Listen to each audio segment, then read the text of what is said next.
The Blithedale Romance by Nathaniel Hawthorne. Chapter 4. The Supper Table. The pleasant firelight. I must still keep harping on it. The kitchen hearth had an old-fashioned breadth, depth, and spaciousness, far within which lay what seemed the bud of a good-sized oak tree, with the moisture bubbling merrily out of both ends. It was now half an hour beyond dusk. The blaze from an armful of substantial sticks, rendered more combustible by brushwood and pine, flickered powerfully on the smoke-blackened walls, and so cheered our spirits that we cared not what inclemency might rage and roar on the other side of our illuminated windows. A yet sultrier warmth was bestowed by a goodly quantity of peat, which was crumbling to white ashes among the burning brands, and incensed the kitchen with its not ungrateful fragrance. The exuberance of this household fire would alone have sufficed to bespeak us no true farmers, for the New England yeoman, if he have the misfortune to dwell within practicable distance of a wood market, is as niggardly of each stick as if it were a bar of California gold. But it was fortunate for us, on that wintry eve of our untried life, to enjoy the warm and radiant luxury of a somewhat too abundant fire. If it served no other purpose, it made the men look so full of youth, warm blood, and hope, and the women, such of them at least as were anywise convertible by its magic, so very beautiful, that I would cheerfully have spent my last dollar to prolong the blaze. As for Zenobia, there was a glow in her cheeks that made me think of Pandora, fresh from Vulcan's workshop and full of the celestial warmth by dint of which he had tempered and molded her. "Take your places, my dear friends all," cried she. "Seat yourselves without ceremony, and you shall be made happy with such tea as not many of the world's working people except yourselves will find in their cups tonight. After this one supper, you may drink buttermilk if you please. Tonight we will quaff this nectar, which I assure you could not be bought with gold." We all sat down, grizzly Silas Foster, his rotund helpmate, and the two bouncing handmaidens included, and looked at one another in a friendly but rather awkward way. It was the first practical trial of our theories of equal brotherhood and sisterhood, and we people of superior cultivation and refinement, for as such I presume we unhesitatingly reckoned ourselves, felt as if something were already accomplished toward the millennium of love. The truth is, however, that the laboring oar was with our unpolished companions, it being far easier to condescend than to accept of condescension. Neither did I refrain from questioning in secret whether some of us, and Zenobia among the rest, would so quietly have taken our places among these good people, save for the cherished consciousness that it was not by necessity, but choice. Though we saw fit to drink our tea out of earthen cups tonight, and in earthen company, it was at our own option to use pictured porcelain and handle silver forks again tomorrow.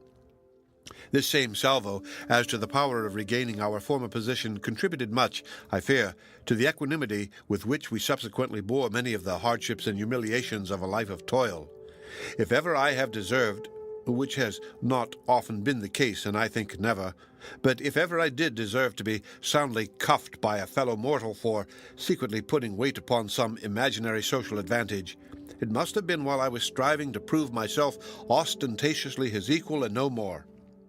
It was while I sat beside him on his cobbler's bench, or clinked my hoe against his own in the cornfield, or broke the same crust of bread, my earth-grimed hand to his, at our noontide lunch. The poor, proud man should look at both sides of sympathy like this. The silence which followed upon our sitting down to table grew rather oppressive. Indeed, it was hardly broken by a word during the first round of Zenobia's fragrant tea. "I hope," said I at last, "that our blazing windows will be visible a great way off. There is nothing so pleasant and encouraging to a solitary traveler on a stormy night as a flood of firelight seen amid the gloom. These ruddy window panes cannot fail to cheer the hearts of all that look at them. Are they not warm and bright with the beacon fire which we have kindled for humanity?" "The blaze of that brushwood will only last a minute or two longer," observed Silas Foster, but whether he meant to insinuate that our moral illumination would have as brief a term, I cannot say. "Meantime," said Zenobia, "it may serve to guide some wayfarer to a shelter." And just as she said this, there came a knock at the house door. "There is one of the world's wayfarers," said I. "Aye, just so," quoth Silas Foster. "Our firelight will draw stragglers, just as a candle draws door-bugs on a summer night." Whether to enjoy a dramatic suspense, or that we were selfishly contrasting our own comfort with the chill and dreary situation of the unknown person at the threshold, or that some of us city folks felt a little startled at the knock which came so unseasonably through night and storm to the door of the lonely farmhouse, so it happened that nobody for an instant or two arose to answer the summons. Pretty soon there came another knock. The first had been moderately loud. The second was smitten so forcibly that the knuckles of the applicant must have left their mark in the door panel. "He knocks as if he had the right to come in," said Zenobia, laughing. "And what are we thinking of? It must be Mr. Hollingsworth." Hereupon I went to the door, unbolted, and flung it wide open. There, sure enough, stood Hollingsworth, his shaggy greatcoat all covered with snow, so that he looked quite as much like a polar bear as a modern philanthropist. "Sluggish hospitality, this," said he, in those deep tones of his which seemed to come out of a chest as capacious as a barrel. "It would have served you right if I had laid down and spent the night on the doorstep just for the sake of putting you to shame. But here is a guest who will need a warmer and softer bed." And stepping back to the wagon in which he had journeyed hither, Hollingsworth received into his arms and deposited on the doorstep a figure enveloped in a cloak. It was evidently a woman, or rather, judging from the ease with which he lifted her and the little space which she seemed to fill in his arms, a slim and unsubstantial girl. As she showed some hesitation about entering the door, Hollingsworth, with his usual directness and lack of ceremony, urged her forward, not merely within the entry, but into the warm and strongly lighted kitchen. "Who is this?" whispered I, remaining behind with him while he was taking off his greatcoat. "Who? Really, I don't know," answered Hollingsworth, looking at me with some surprise. "It is a young person who belongs here, however, and no doubt she has been expected. Zenobia or some of the women folks can tell you all about it." "I think not," said I, glancing towards the newcomer and the other occupants of the kitchen. "Nobody seems to welcome her. I should hardly judge that she was an expected guest." Well, said Hollingsworth quietly, "we'll make it right." The stranger, or whatever she were, remained standing precisely on that spot of the kitchen floor to which Hollingsworth's kindly hand had impelled her. The cloak partly falling off, she was seen to be a very young woman, dressed in a poor but decent gown made high in the neck and without any regard to fashion or smartness. Her brown hair fell down from beneath a hood not in curls, but with only a slight wave. Her face was of a wan, almost sickly hue, betokening habitual seclusion from the sun and free atmosphere, like a flower shrub that had done its best to blossom in too scanty light. To complete the pitiableness of her aspect, she shivered either with cold or fear or nervous excitement, so that you might have beheld her shadow vibrating on the fire-lighted wall. In short, there has seldom been seen so depressed and sad a figure as this young girl's, and it was hardly possible to help being angry with her from mere despair of doing anything for her comfort. The fantasy occurred to me that she was some desolate kind of a creature doomed to wander about in snowstorms, and that, though the ruddiness of our window-panes had tempted her into a human dwelling, she would not remain long enough to melt the icicles out of her hair. Another conjecture likewise came into my mind. Recollecting Hollingsworth's sphere of philanthropic action, I deemed it possible that he might have brought one of his guilty patients to be wrought upon and restored to spiritual health by the pure influences which our mode of life would create. As yet, the girl had not stirred. She stood near the door, fixing a pair of large, brown, melancholy eyes upon Zenobia. Only upon Zenobia. She evidently saw nothing else in the room save that bright, fair, rosy, beautiful woman. It was the strangest look I ever witnessed, long a mystery to me, and forever a memory.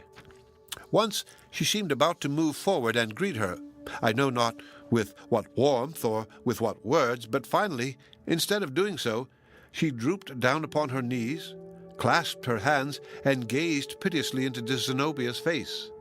Meeting no kindly reception, her head fell on her bosom. I never thoroughly forgave Zenobia for her conduct on this occasion, but women are always more cautious in their casual hospitalities than men. "What does the girl mean?" cried she in rather a sharp tone. "Is she crazy? Has she no tongue?" And here Hollingsworth stepped forward. "No wonder if the poor child's tongue is frozen in her mouth," said he, and I think he positively frowned at Zenobia. "The very heart will be frozen in her bosom unless you women can warm it among you with the warmth that ought to be in your own."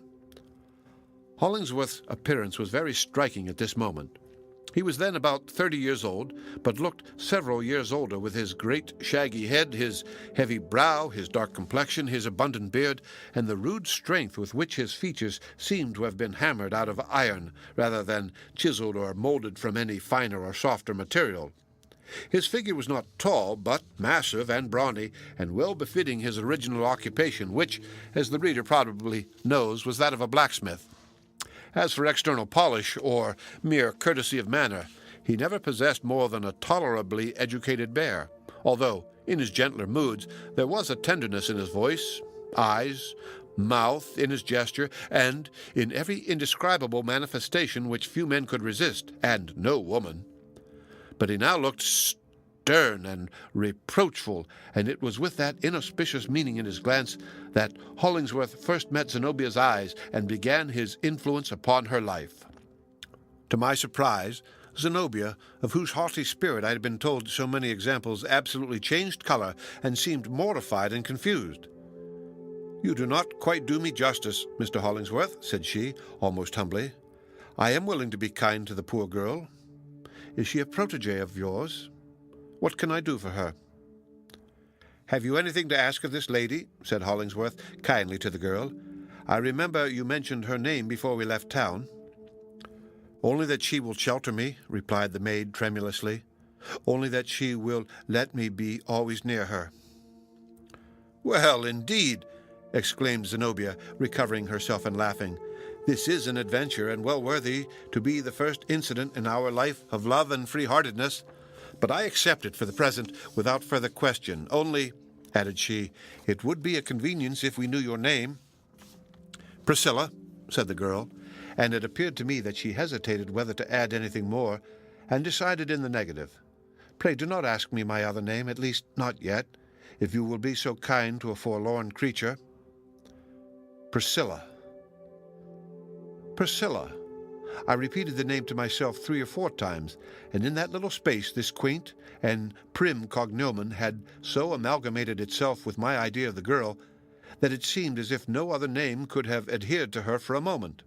Heretofore, the poor thing had not shed any tears, but now that she found herself received and at least temporarily established, the big drops began to ooze out from beneath her eyelids as if she were full of them. Perhaps it showed the iron substance of my heart that I could not help smiling at this odd scene of unknown and unaccountable calamity into which our cheerful party had been entrapped, without the liberty of choosing whether to sympathize or no. Hollingsworth's behavior was certainly a great deal more creditable than mine. "Let us not pry farther into her secrets," he said to Zenobia and the rest of us, apart, and his dark, shaggy face looked really beautiful with its expression of thoughtful benevolence. "Let us conclude that Providence has sent her to us as the first fruits of the world, which we have undertaken to make happier than we find it.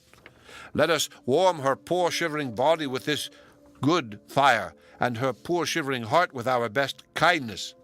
Let us feed her and make her one of us. As we do by this friendless girl, so shall we prosper. And in good time, whatever is desirable for us to know will be melted out of her as inevitably as those tears which we see now." "At least," remarked I, "you may tell us how and where you met with her." "An old man brought her to my lodgings," answered Hollingsworth, "and begged me to convey her to Blithedale, where, so I understand him, she had friends. And this is positively all I know about the matter." Grim Silas Foster, all this while, had been busy at the supper table, pouring out his own tea and gulping it down with no mere sense of its exquisiteness than if it were a decoction of catnip, helping himself to pieces of dipped toast on the flat of his knife blade, and dropping half of it on the tablecloth, using the same serviceable implement to cut slice after slice of ham, perpetrating terrible enormities with the butter plate, and, in all other respects, behaving less like a civilized Christian than the worst kind of an ogre. Being by this time fully gorged, he crowned his amiable exploits with a draught from the water pitcher, and then favored us with his opinion about the business in hand. And certainly, though they proceeded out of an unwiped mouth, his expressions did him honor. "Give the girl a hot cup of tea and a thick slice of this first-rate bacon," said Silas, like a sensible man as he was. "That's what she wants. Let her stay with us as long as she likes, and help in the kitchen, and take the cow breath at milking time, and in a week or two she'll begin to look like a creature of this world." So we sat down again to supper, and Priscilla along with us. The end of Chapter 4. Read by Rick